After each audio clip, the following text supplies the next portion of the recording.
A paz do Senhor Jesus a todos, que alegria imensa começar mais esse nosso tempo de comunhão. Amém! É sempre muito bom estarmos juntos de novo. Com certeza. Bom, pensem comigo na seguinte situação. Imaginem que a gente ganha de presente um smartphone de última geração. Aquele aparelho incrível, super caro, tela maravilhosa. Nossa, o sonho de consumo de muita gente, né? Exato. Só que, por algum motivo, a gente passa semanas usando esse aparelho só para ver a hora ou usar a calculadora. Até que um dia, alguém vira pra gente e diz para plugar na tomada, ligar o Wi-Fi e baixar o sistema operacional completo. Aí muda tudo. A pessoa descobre que o que ela tinha nas mãos era, na verdade, um computador poderosíssimo. Perfeito. A engenharia inteira do aparelho só faz sentido quando ele é ativado para valer, sabe? E é exatamente sobre essa ativação, essa transição de uma promessa maravilhosa para um poder que transforma tudo que nós vamos conversar hoje. É um tema que mexe com as nossas estruturas. Demais. Então sejam todos muito bem-vindos, porque hoje a EBD Fiel apresenta mais um resumo das lições da editora Betel. E o foco deste nosso mergulho é a lição 12, os discípulos de Cristo e o Espírito Santo. Uma lição fundamental, eu diria. Sim, e a nossa missão hoje, o que a gente quer desempacotar aqui, é entender como o Espírito Santo pega pessoas paralisadas pelo medo e transforma em crentes com uma ousadia absurda. E como viver isso hoje, né? Que é o mais importante, trazer para nossa realidade. Não é só história, é vida diária. É isso aí. E olha, antes da gente mergulhar fundo no texto, eu tenho um pedido muito simples, mas muito prático para quem está acompanhando a gente. Sempre bom lembrar. Exato. Se esse conteúdo está abençoando a caminhada de quem nos ouve, tirem um segundinho aí para acompanhar, compartilhar e divulgar o nosso conteúdo no Instagram, no TikTok e no YouTube. É rapidinho, não custa nada e o impacto é eterno. Isso mesmo. E a gente pede isso por dois motivos bem claros, sabe? Primeiro, para fortalecer a escola bíblica dominical, que é a base do ensino nas nossas igrejas. E segundo, para espalhar a palavra de Deus pela internet. É o evangelismo na era digital. Um clique pode chegar num hospital, numa casa em crise. Exatamente. Bom, então vamos lá. Para a gente entender essa transformação gigantesca que o Espírito Santo faz, a gente precisa voltar um pouco. Porque por muito tempo, eu lia Atos dos Apóstolos e achava que o Espírito Santo era meio que uma novidade do Novo Testamento. Tipo como se ele tivesse aparecido do nada no Pentecostes, né? Isso, como se fosse um personagem novo. É um equívoco super comum, mas a introdução da nossa lição já corrige isso de cara. O Espírito Santo não é novidade. Se a gente abrir a Bíblia em Gênesis 1, versículo 2, tá lá, o Espírito de Deus pairava sobre as águas. Uau, então desde a criação. Sim, desde o princípio absoluto.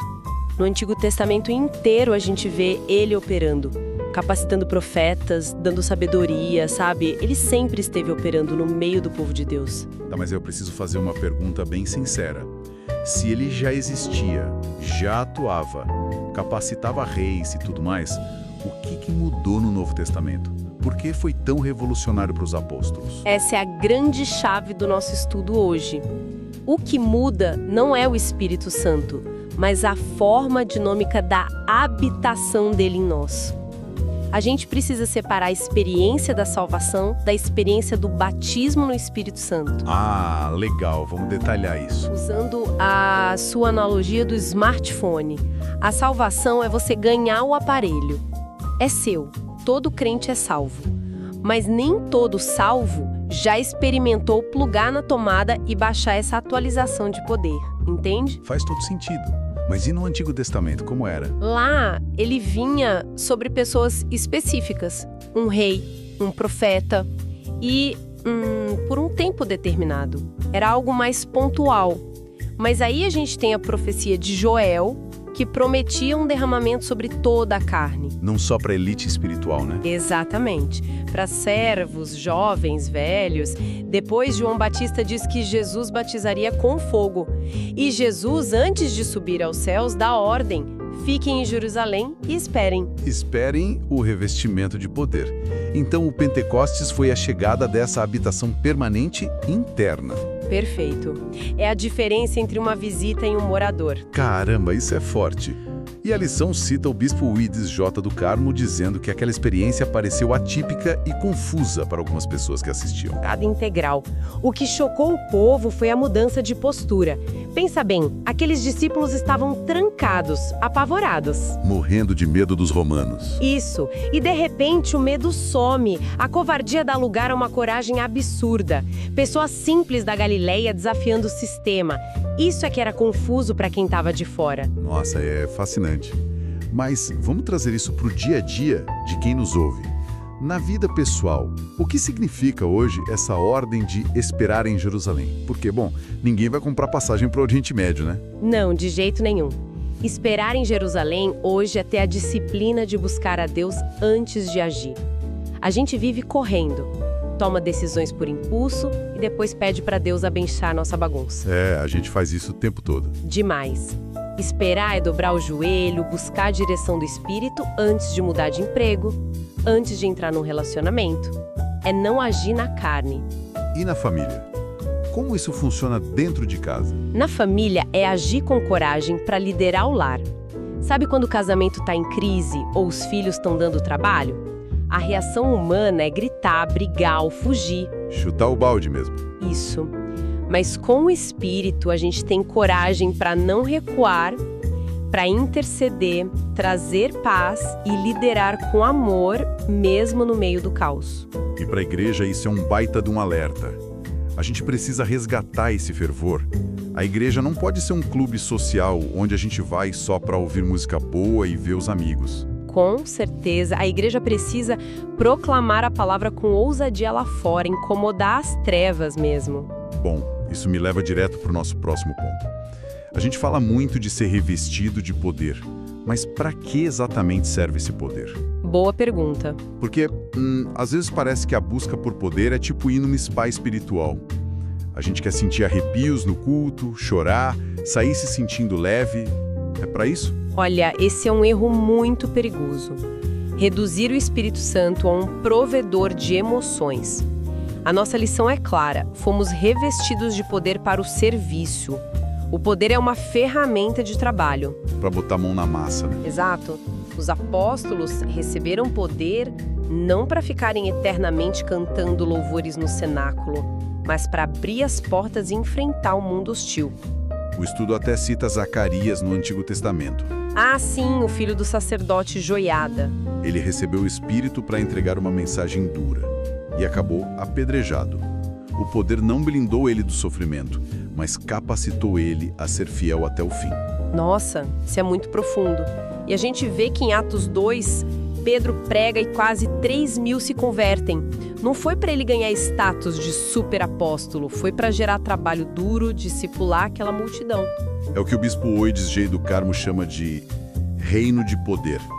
É poder para combater as forças do mal e anunciar o evangelho. Traz entusiasmo, mas é debaixo de perseguição e muito suor. Tá, mas deixa eu jogar isso para uma realidade bem comum. É fácil imaginar um poder para enfrentar uma multidão no século I. Mas e numa terça-feira à noite? Você chegar exausto, criança chorando, conta a pagar. A vida real, né? Ou no trabalho, pessoal debochando da sua fé. Onde entra esse poder explosivo na rotina comum? Essa é a melhor parte. A gente romantiza demais. Em 2 Timóteo 1,7, Paulo diz que Deus não nos deu espírito de covardia, mas de poder, amor e equilíbrio. O poder na terça-feira à noite é não explodir com a sua família. Uau, domínio próprio. Sim. É a força silenciosa para não devolver uma ofensa com grosseria. É manter a ética no trabalho quando todo mundo está fazendo errado. Ser revestido de poder é refletir Cristo quando a nossa carne só quer explodir. Caramba, isso muda tudo. Então, na vida pessoal, o poder é não se acovardar. E na família, como que isso se desdobra? Na família, significa ser a testemunha principal dentro de casa. Porque, olha, pregar para estranho na rua é fácil. Difícil é viver o evangelho na frente do cônjuge que conhece todas as nossas falhas. Verdade, a família sabe dos nossos defeitos. Pois é, o revestimento nos dá um testemunho genuíno, um entusiasmo verdadeiro, que atrai os nossos familiares pelo nosso jeito de viver, não só pelo que a gente fala. E a aplicação para a igreja é que ela não pode fechar as portas por medo da cultura atual ou das críticas na internet. Uma igreja cheia do Espírito trabalha, serve a comunidade e não se acovarda. Uma igreja sem coragem é irrelevante. Com o Espírito, ela é sal e luz. Perfeito. Agora, isso constrói a ponte para o nosso último tópico. A gente baixou o sistema operacional, ativou o Wi-Fi espiritual, o tanque está cheio. Mas e aí? Fica cheio para sempre? De jeito nenhum. Achar que uma experiência única no passado resolve o presente é uma ilusão muito perigosa. Então tem o risco de entrar no piloto automático. Total risco. Paulo fala aos Efésios no capítulo 5, enchei-vos do Espírito. E no original esse verbo é contínuo. É tipo, continuem se enchendo. A gente gasta energia, o tanque fura com as lutas diárias, sabe? A gente precisa de manutenção constante. Exato. O fato de você ter tido um encontro lindo com Deus há 10 anos não garante a sua saúde espiritual hoje. A lição cita Pedro e João. Eles curaram o coxo, grandes líderes, mas em Atos 3, eles estavam subindo para o templo para orar. Eles não achavam que já estavam prontos para sempre, né? Continuavam buscando. Eles sabiam que a fonte não era deles. E tem um outro exemplo maravilhoso na revista, que é Barnabé. Ele era bom, cheio do espírito e de fé, e o bispo Abner Ferreira diz que essa plenitude não é algo místico e escondido. Tem que dar para ver de fora. Tem. Produz fruto observável. Barnabé tinha palavras doces, um olhar puro, viu o potencial dos outros. Ele teve a coragem de acolher Paulo quando todo mundo tremia de medo dele. Foi a bondade prática gerada pelo Espírito. Isso. E o próprio Paulo andava no Espírito, era guiado detalhadamente sobre onde pregar e onde não pregar. Mas aqui a gente tem que ligar um sinal de alerta gigante. Porque quando a gente fala de buscar dons espirituais, hoje em dia, esbarra um perigo que a lição também traz. A história de Simão, o mágico. Nossa, muito atual isso. Sim, ele viu poder em Atos 8 e tentou comprar. E, sendo bem sincero, hoje tem muita gente buscando os dons do Espírito como se quisesse ganhar seguidores na internet, sabe? Transformando a igreja num show para se exaltar. É o culto ao próprio ego.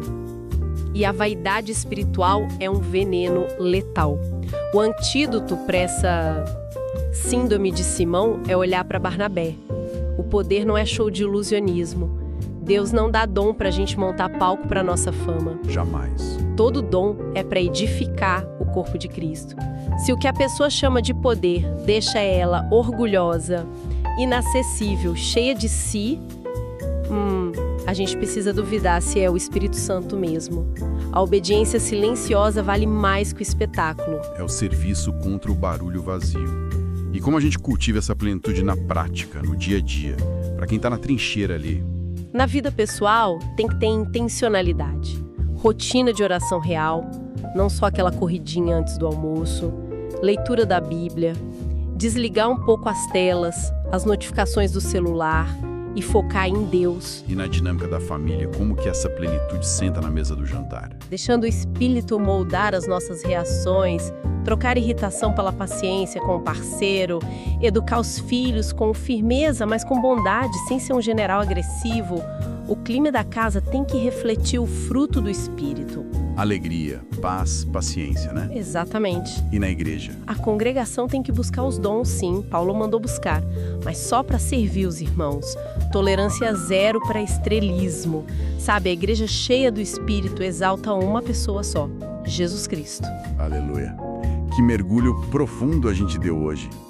Para a gente amarrar todas essas pontas, como você faria um grande resumo do que a gente conversou? Olha, a gente viu uma linha contínua da graça. O Espírito sempre esteve com o povo de Deus, mas o Pentecostes trouxe aquela morada permanente. O medo virou ousadia. E vimos que esse poder é para o trabalho duro, para enfrentar o dia a dia. Nada de spa espiritual. Não mesmo. E o desafio é a manutenção. Orar sempre, ler a palavra, para não esfriar e fugir dessa vaidade terrível de querer usar as coisas de Deus para se promover. Sabe, eu fico pensando no que tudo isso significa para quem está nos ouvindo agora. Lavando a louça, no trânsito. Eu quero deixar uma pergunta provocativa. A gente viu que o Espírito Santo guiava ativamente a rota de Paulo. Cada passo dele. Pois é. A pergunta é, se o Espírito Santo fosse o GPS da nossa rotina de hoje, será que ele estaria conduzindo os nossos passos para os propósitos de Deus? Ou a gente ligou o piloto automático e está pegando os atalhos perigosos da frieza? Essa dói lá no fundo. Dói, mas é necessária. O volante da nossa vida está mesmo com o Espírito Santo, ou a gente está só passeando na carona das nossas próprias vontades? É uma sondagem que exige muita sinceridade. E o nosso maior encorajamento para cada irmão e irmã que escuta a gente agora é que perseverem, recusem essa vida guiada pela carne, que o anseio diário de todo mundo seja viver purificado e usado por Deus, como verdadeiras novas criaturas. Amém. E com o coração aquecido por essa aula, eu já anuncio a última lição do nosso trimestre. A lição 13, que vai tratar de um tema maravilhoso: os discípulos de Cristo e a bem-aventurada esperança. Vai fechar o trimestre com chave de ouro. Com certeza. Nós agradecemos demais a companhia de cada pessoa que ficou com a gente até aqui. Liberamos uma palavra pastoral de bênção sobre a sua vida, sua casa e sua igreja. Que o Espírito Santo traga renovo e ousadia para vocês. Amém. Muito obrigado por caminharem com a gente nas Escrituras. Que Deus continue abençoando todos vocês grandemente. EBD Fiel, fiel à palavra.